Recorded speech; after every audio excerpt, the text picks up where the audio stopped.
Hello, it's Tony with the Code Guys. Tonight we're going to continue with our CompTIA A+ certification discussions.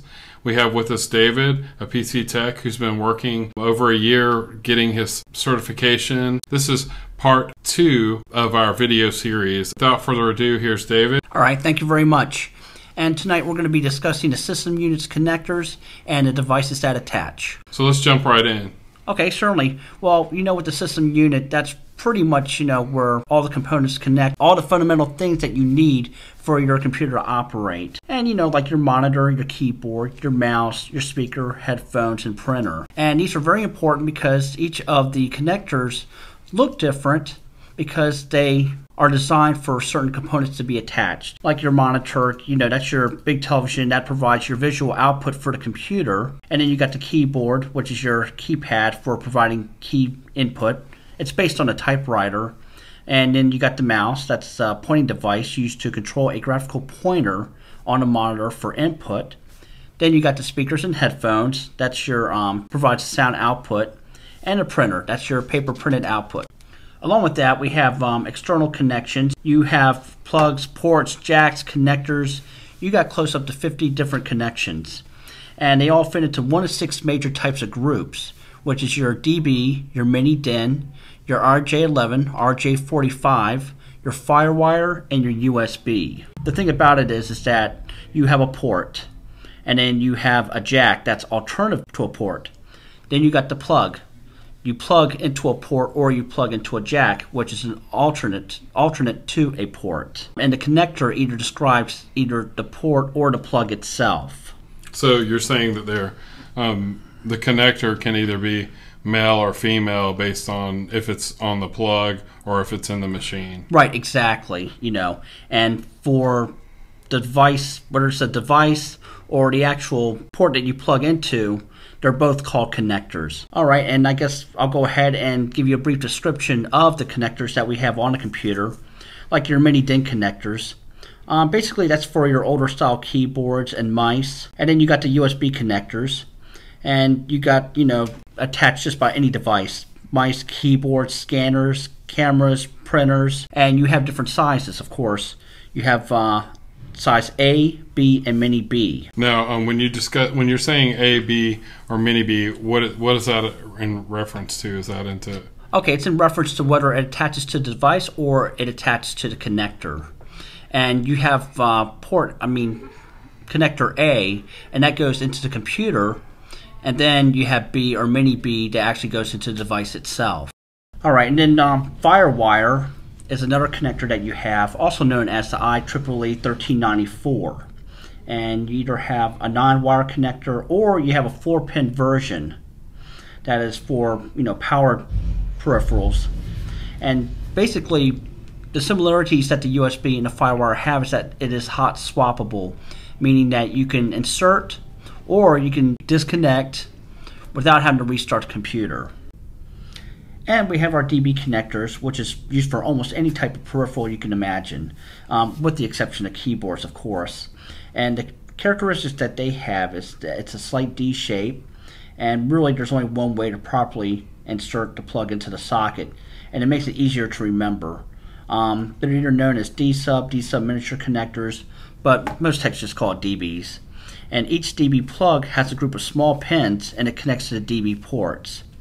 And then you got female DB plugs connected to male DB ports on the system unit. And it ranges from anywhere from 9 to 37 pins or sockets. Although you rarely see a DB connector with more than 25 pins or sockets. And now we have our RJ connectors, which you have RJ11, RJ45. And that's going to be used for your telephone modem and for your external modem. And then you have your audio connectors, which is 1/8 inch connector or 3.5 millimeters. And it's known as a mini audio connector, and you can plug any audio device such as headphones, speakers, microphones. And now we're going to be talking about the actual devices that do connect to these connectors. We have the keyboard, and they come in many shapes and sizes, and they always connect either by a mini DB or a USB. And that's called a PS2 keyboard? Or a PS2, exactly. Okay. And the most prominent color you'll see on the connector that surrounds the connector is purple. Right. And then you have your monitor, and you have a VGA, which is Video Graphics Array, or Video Electronic Standard Association, or you have your DVI, which is Digital Video Interface. With the VGA, it's 15 female pin, that's blue, and the DVI is going to be white. And then we have another connector as well, which is the high definition multimedia interface, and it basically carries both sound and video on the same card. That's the HDMI. Correct. Yes. And then we have the mouse, and you have all kinds of mouse, of course. They attach either to the light green mini DIN connector, or it's USB. And you got like a trackball, and it does the same job as a mouse, but instead of pushing it around, the trackball stays in one place as you roll it around. And then we had the modem, and it connects to your PC to the telephone. And then we have the printer, and it connects to the parallel port, which is a DB connector 25 female, or to a USB. And now we have it where it's wireless, and it can connect either Wi-Fi 802.11bgn or Ethernet or FireWire. And the parallel ports are slowly being phased out. And then we have eSATA, and that's showing up more for optical drives and for hard drives. Okay, next I'm going to be talking about the CPU, which is going to be inside the system unit itself. So we're going to go ahead and dive inside the system unit and talk a little bit more about that. And one of the key components of the system unit is your CPU, your central processing unit. And that's where all the calculations take place. That's inside your computer that handles the programs so that you're able to get the output through your speakers and through your monitor. A common thing that I see people in the field, especially users with minimal experiences, they call the case the CPU. Right. And I think that's common in the field. They're complete two separate entities with different functions. The case, the enclosure, the chassis, whatever you want to call it. Basically, it just protects the internal components that are inside. They're not the components; they just protect it. And the CPU is actually one of the main components that plays a key part in doing the calculations for your programs. And then, and also too, we have the RAM, and that's another key component as well. Random access memory, and it stores the programs and it stores the data that's currently being used by the CPU. So you have a interrelation play between those two components. And with RAM, you got several kinds of different sticks that you can put into the slot. You got dual inline memory modules, you got single inline memory modules, even though these are being phased out. You got RIMs, that's Rambus inline memory module, which is a different technology. And then we got the motherboard itself, which supports all these components. And the motherboard is a thin, flat piece of circuit, and it's usually green or gold. And it's a little bit larger than a notebook, depending on the size, really. And you got a lot of components that plug directly into the motherboard, like your CPU and RAM, as I was mentioning.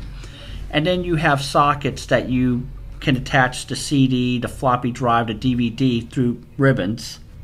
And then you got onboard connections for your peripheral devices like your mice and your monitor. And another thing inside the system unit is you have the power supply. And that's really responsible for supplying all the electrical power to make the PC operate. And it takes the standard electrical power and it converts your power that your PC can use. And many power supplies, they're about the size of a shoebox, or half the size of a shoebox. And then you have the hard drive. It stores all the data and programs that the CPU is not actively using. And that's really more or less for your permanent storage. The capacity can range anywhere from just a few megabytes to terabytes. And you have different kinds of hard drive. You have the serial advanced technology, and you have the SATA, and you have SCSI, which is more of an older technology. And then we finally have the optical drive. With your optical drive, you can insert a CD in which that your computer uses to retrieve the data or to actually write on the CD itself that you plan to store. And you have all kinds of CDs. You have CD-ROM, where it's read-only memory, CDR, which is recorded only once, and CDR-RW, which is read-writable. That concludes everything for tonight, so thank you very much for listening.